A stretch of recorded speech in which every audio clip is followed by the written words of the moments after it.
नमस्कार, हिमाचल न्यूज में आपका बहुत बहुत स्वागत है। चलिए देखते हैं आज की 15 फटाफट बड़ी खबरों को। मुख्यमंत्री सुक्खू ने नालागढ़ विधानसभा क्षेत्र को दी 31 करोड़ रुपए की परियोजनाओं की सौगात। मुख्यमंत्री सुखविंदर सिंह सुक्खू ने रविवार को नालागढ़ विधानसभा क्षेत्र में 31 करोड़ रुपए की विभिन्न परियोजनाओं के उद्घाटन और शिलान्यास किए। मुख्यमंत्री ने मितियां, बहली, खल्लर और आसपास के क्षेत्रों के लिए 7 करोड़ 24 लाख की लागत से निर्मित पेयजल योजना का उद्घाटन किया। उन्होंने नालागढ़ के लिए 5 करोड़ 22 लाख रुपए की लागत से निर्मित 7 ट्यूबवेल और नालागढ़ के विभिन्न क्षेत्रों में 4 करोड़ 82 लाख रुपए की लागत से पेयजल स्कीमों की उन्नयन परियोजनाओं का भी उद्घाटन किया।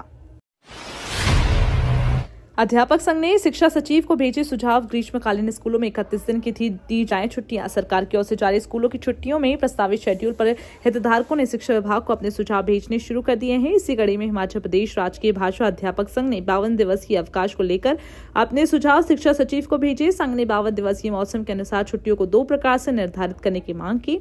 इनमें पूर्ण निर्धारित या निश्चित समय अवधि अवकाश और मौसमी स्थिति अनुसार जिलाधीश द्वारा निर्धारित अवकाश तय करने की मांग की गई। ग्रीष्मकालीन स्कूलों में पूर्व निर्धारित या निश्चित समय अवधि अवकाश 26 मई से 25 जून तक 31 दिन का करने को कहा है।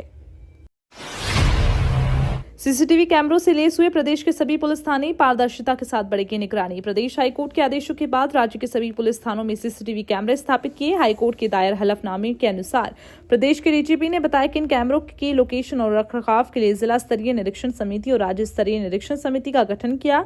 ये समितियां सुनिश्चित करेंगी कि कैमरों की कार्यप्रणाली ठीक रहे और उनकी नियमित देखरेख की जाए। 5 महीने बाद नूरपुर रोड से बैजनाथ तक 2 रेलगाड़ियां शुरू। यात्रियों को मिलेगी राहत। पठानकोट जोगिंद्रनगर रेल मार्ग पर लंबे इंतजार के बाद नूरपुर रोड से बैजनाथ तक 2 रेलगाड़ियां शुरू हो गई। ये रेल सेवा लोगों को सस्ती और आरामदायक यात्रा का विकल्प प्रदान करेगी। हालांकि पठानकोट तक रेल सेवा शुरू होने में अभी समय लगेगा, क्योंकि चक्की खड्ड पर निर्माणाधीन पुल का कार्य जारी है। रेलवे बोर्ड मंडल फिरोजपुर के प्रबंधक सुरेश साहू ने बताया कि इन रेलगाड़ियों की समय सारणी भी तय कर दी गई है। 200 करोड़ के हक को पड़ोसियों से भिड़ रहा हिमाचल। शासन प्रोजेक्ट मामले में अब नए साल में सुख के सांस की आस। कमाऊ पूत और वो भी 200 करोड़ सालाना का, उस पर भला हिमाचल अपना हक कैसे छोड़ सकता है। मंडी जिले के जोगिंद्रनगर में स्थित शासन पावर प्रोजेक्ट की 99 साल की लीज पर मार्च 2024 में खत्म हो चुकी है। अब ये प्रोजेक्ट पंजाब सरकार को हिमाचल को सौंपना है, लेकिन पड़ोसी राज्यों ने इसमें कानूनी अड़ंगा लगाया है। मामला सुप्रीम कोर्ट में है। अब इस मामले में नए साल से जनवरी में सुनवाई होगी। हिमाचल में बिगड़ेल चालकों पर शिकंजा। परिवहन विभाग ने 10 महीनों के किए रिकॉर्ड चालान। 8 करोड़ से अधिक जुर्माना भी वसूला है। प्रदेश में यातायात नियमों का उल्लंघन करने वाले सुधारने का नाम नहीं ले रहे हैं। पुलिस ही नहीं, परिवहन विभाग ने भी इन बिगड़ेल चालकों पर सख्ती की। इसके बावजूद सुधार होने के बजाय हालात बिगड़ते जा रहे हैं। प्रदेश परिवहन विभाग की ओर से काटे गए चालान से इसका रहस्य उद्घाटन हुआ। परिवहन विभाग ने 1 जनवरी से 31 अक्टूबर तक 36,324 वाहनों के चालान किए और वाहन मालिकों से 8 करोड़ 73 लाख रुपए का जुर्माना वसूला।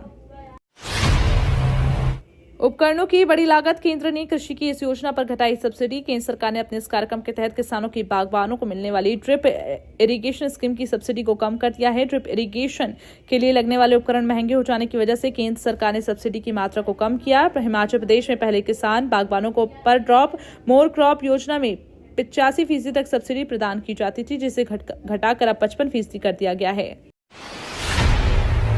गेस्ट टीचर पॉलिसी को लेकर जयराम ठाकुर ने सरकार को घेरा। पूर्व मुख्यमंत्री नेता प्रतिपक्ष जयराम ठाकुर ने कहा, प्रदेश के लोगों को बार बार भरोसा देने के बाद भी सरकार पलट गई और गेस्ट टीचर पॉलिसी के तहत शिक्षकों की भर्ती करने का नियम लेकर आई है। गेस्ट टीचर पॉलिसी के तहत शिक्षक छात्रों को घंटे के हिसाब से पढ़ाएंगे। ये बात पहले भी सामने आई थी, जिसके प्रदेश के युवाओं ने पुरजोर विरोध किया, जिसके बाद सरकार द्वारा इस पॉलिसी को वापस लेने की घोषणा की। इसके बाद प्रदेश के मुख्यमंत्री, उप मुख्यमंत्री, शिक्षा मंत्री ने प्रदेश के युवाओं को आश्वस्त भी किया था।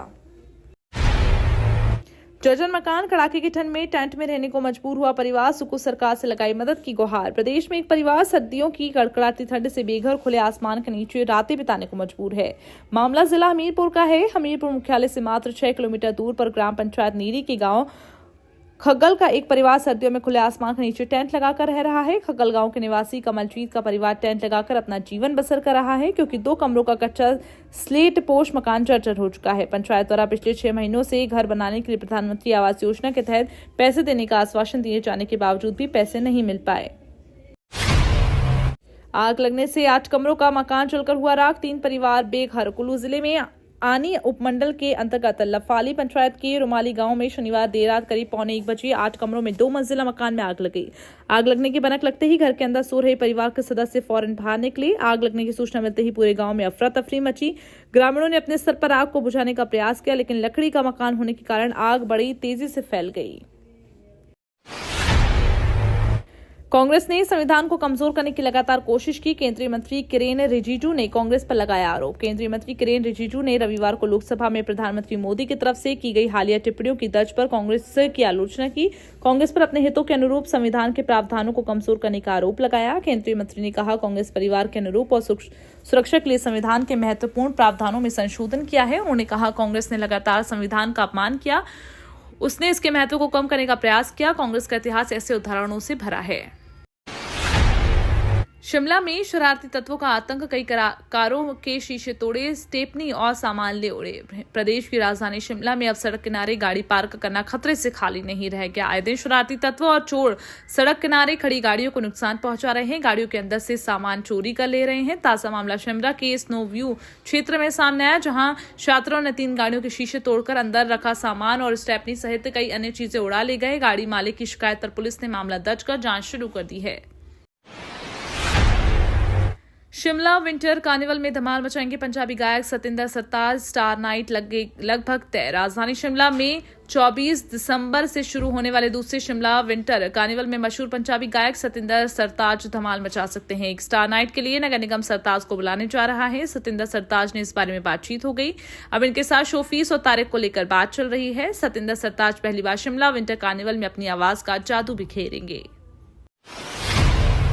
सुधीर शर्मा के घर बनी सुकू सरकार के खिलाफ हल्ला बोलने की रणनीति। शीतकालीन सत्र के नजदीक आते ही भाजपा ने अभी से अपने तेवरों को कड़ा कर लिया है। रविवार को भाजपा विधायक सुधीर शर्मा के घर पर पूर्व विधानसभा अध्यक्ष कांगड़ा चंबा के प्रभारी विपिन सिंह परमार की अध्यक्षता में सुकू सरकार की जन विरोधी नीतियों के खिलाफ हल्ला बोलने के लिए रणनीति बनाई गई।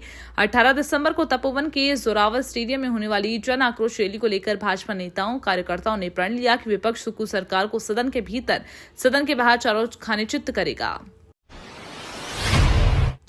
एसएमसी शिक्षक को एलडीआर परीक्षा में मिलेगी प्राथमिकता। एलडीआर परीक्षा में 10 वर्ष का कार्यकाल पूरा करने वाले एसएमसी शिक्षक को प्राथमिकता मिलेगी। एलडीआर परीक्षा के लिए वरिष्ठता के आधार पर एसएमसी शिक्षकों का चयन होगा। 100 अंकों की ये परीक्षा होगी, जिसे पास करना अनिवार्य होगा।